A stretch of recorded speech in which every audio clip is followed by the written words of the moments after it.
ప్రతి ఒక్క వ్యక్తికి ఛాలెంజెస్ రాకుండా ఉండవు, లైఫ్లో క్రైసిస్ రాకుండా ఉండవు.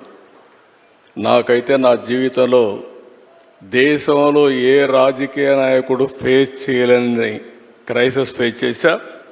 ప్రతి ఒక్క సంక్షోభాన్ని ఒక అవకాశంగా తీసుకున్నా, అక్కడి నుంచి ఇంకా పైకి లేసి వచ్చాను తప్ప ఎక్కడా ధైర్యపడలేదు. అలాంటి చేయగలిగితే ఆకాశమే హద్దుగా ఎదిగే పరిస్థితి వస్తుంది. ఒక మహాత్మా గాంధీ, ఒక సాధారణ కుటుంబం, ఒక అంబేద్కర్ గారు, ఒక మామూలు కుటుంబం. ఇప్పుడు మనమైనా better.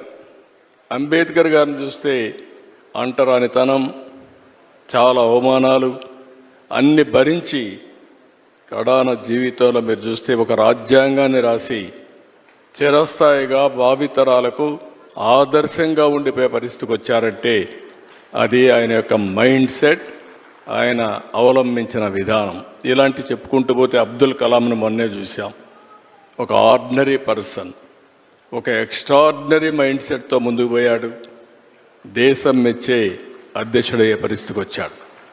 I'm very happy. Challenges వస్తూ ఉంటాయి,